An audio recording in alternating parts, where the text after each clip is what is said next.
LTO Professional Exam. Number 1. Habang nagmamaneho, dapat kang tumingin sa side at rear view mirror ng A. Hanggat gusto mo, B. Mabilis madalian, C. Hindi kukulangin sa 1 minuto. Ang tamang sagot, letter B. Number 2. Maaari kang lumusot, mag-overtake sa kanang bahagi ng sakyan kung A. Ang highway ay may 2 o higit pang linya patungo sa isang direksyon, B. Ang kalsada ay salubungang daan, two-way, C. Malapad ang bangketa. Ang tamang sagot, letter A. Number 3. Ang mahuhuling lasing sa alak o gumagamit ng pinagbabawal na gamot ay may parusang A. Pagkasuspindi ng lisensya, B. Multa at pagkabilanggo, C. Tama lahat ang sagot. Ang tamang sagot, letter C. Tama lahat ang sagot. Number 4. Bago umalis sa paradahan, dapat mong A. Suriin ang paligid bago magpatakbo, B. Bumusina, C. Magpatakbo ka agad-agad. Ang tamang sagot, letter A. Number 5. Ang tamang gulang sa pagkuha ng lisensya non-professional ay 18 taong gulang, 16 taong gulang, C. 17 taong gulang. Ang tamang sagot, C. 17 na taong gulang. Number 6. Matapos kang lumampas, mag-overtake at nais mong bumalik sa pinanggalingang linya ng ligtas, kailangan mong A. Tignan sa rearview mirror ang iyong nilagpasan, B. Lumingon sa nilagpasan, or C. Huminto. Ang tamang sagot, letter A. Number 7. Sa isang intersection na may stop sign, dapat kang A. Magmarahan at magpatuloy kung walang panganib, B. Huminto at magpatuloy kung walang panganib, or C. Magbigay daan sa mga sakyan mula sa kanan o kaliwa at magpatuloy kung walang panganib. Ang tamang sagot, B. Number 8. Ang pagkakaroon ng lisensya ay isang karangalan, pribilehiyo, karapatan. Ang tamang sagot, B. Number 9. Ang lisensyang non-professional ay para lamang sa A. Mga pribadong sakyan, B. Mga pampasahirong sakyan, or C. Anumang uri ng sakyan. A. Ang tamang sagot. Number 10. Ano ang dapat mong ihanda kung malayo ang biyahe? A. Maghanda ng kagamitan pangkumpuni ng sakyan para handa kung masiraan ng sakyan. B. Planuhin ang ruta at kondisyon muna ang sakyan, or C. Tama lahat ang sagot. C. Ang tamang sagot. Number 11. Kung paparada ng paahon sa may bangketa, dapat mong ipihit ang gulong. A. Papuntang bangketa, B. Papalayo sa bangketa, or C. Kahit anong direksyon. Letter B. Ang tamang sagot. Number 12. Ang sasakyan ay nakaparada kung A. Nakatigil ng matagal at nagsasakay ng pasahero, B. Nakatigil ng matagal at nagbababa ng pasahero, C. Nakatigil ng matagal at patay ang makina. Letter C. Ang tamang sagot. Number 13. Ano ang kahulugan ng patay sinding kulay pulang ilaw trapiko? A. Maghintay ng berdeng ilaw, B. Bagalan ang takbo at tumuloy ng maingat, C. Huminto at magpatuloy kung ligtas. Letter C. Ang tamang sagot. Number 14. Ano ang dapat gawin bago lumiko sa kanan o kaliwa? A. Bigla lumiko at bumusina, B. Magbigay ng hudyat o sinyas na hindi kukulangin sa 30 metro ang layo, o letter C. Pinagwalang bahala ang hudyat. Letter B. Ang tamang sagot.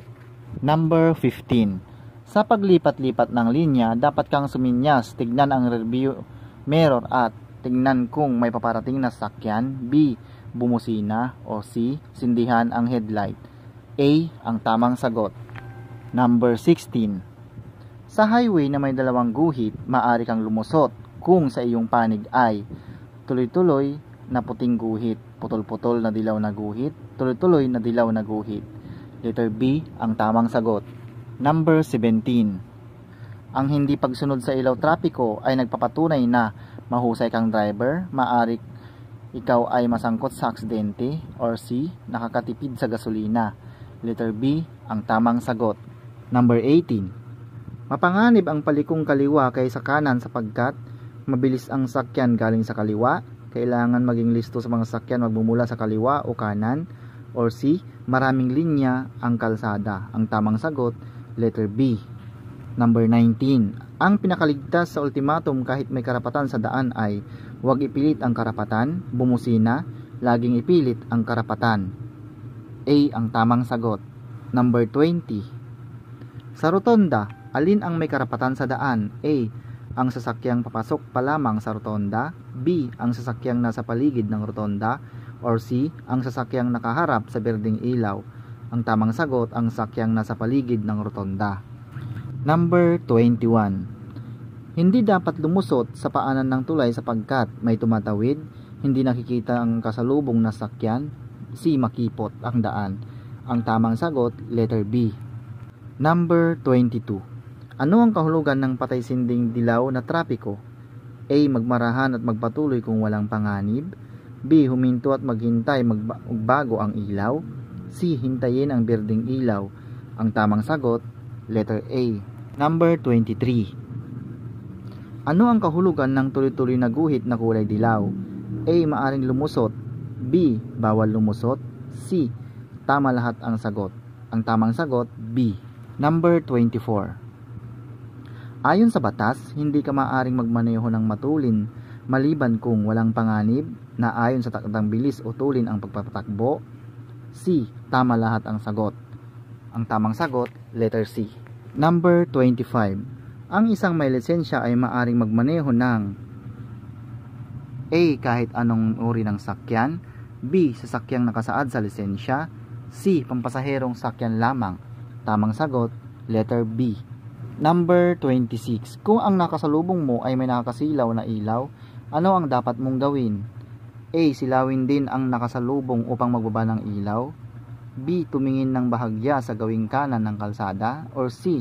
Titigan ang nakakasilaw na ilaw. B. Ang tamang sagot. Number 27. Kung parating ka sa isang kurbada, ano ang dapat mong gawin? A. Magmarahan, bagalan ang takbo bago dumating sa kurbada. B. Bilisan ang takbo habang nasa kurbada. C. Magpreno ng bigla habang tumatakbo sa kurbada. Letter A ang tamang sagot. Number 28. Ano ang kahulugan ng sinyas trapikong kulay pula na tatsulok ang hugis? Nagtatakda, nagbibigay babala, nagbibigay impormasyon, kaalaman. Letter B ang tamang sagot. 29. Ano ang kahulugan ng sinyas trapiko na kulay asul at puti na parehaba o parisukat ang hugis? A. Nag-uutos ng direksyon. B. Nagbibigay babala. C. Nagbibigay impormasyon, kaalaman. C. Ang tamang sagot. Number 30. Ano ang kahulugan ng sinyas trapiko na kulay pula na pabilog, oktagon o pabaliktad na tatsulok? A. Nagtatakda o nagbabawal. B. Nagbibigay babala. C. Nag-uutos ng direksyon. A. Ang tamang sagot. 31. Ano ang kahulugan ng berdeng ilaw trapiko? A. Senyas upang patakbuhin ng sakyan. B. Huminto sa nakatakdang linya. C. Maari kang tumuloy, bagalan lamang ang takbo. A. Ang tamang sagot. Number 32. Ano ang kahulugan ng patay-sinding ilaw na pulang ilaw trapiko? A. Huminto sa nakatakdang linya. B. Huminto sandali at ituloy ang pagpapatakbo kung walang panganib. C. Bilisan ng takbo. B. Ang tamang sagot. Number 33. Ano ang kahulugan ng dilaw na signal trapiko? A. Huminto.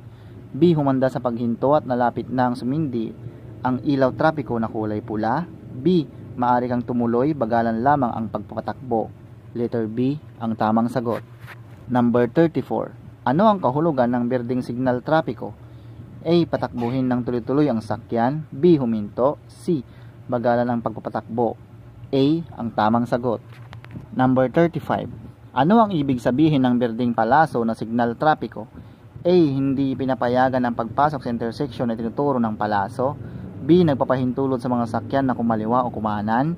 C. Nagpapahintulot sa pagtawid ng mga taong tatawid. Ang tamang sagot, letter B. Number 36. Ano ang kahulugan ng dilaw na palasong signal trapiko? Naguhudyat ng pakanan o pakaliwang direksyon. A. Nangangahulugan na ang pulang palaso na signal ay trapiko ay malapit ng sumindi. B. Nagpapahintulot sa mga sakyan na kumanan, kumaliwa o dumiretso. A. Ang tamang sagot.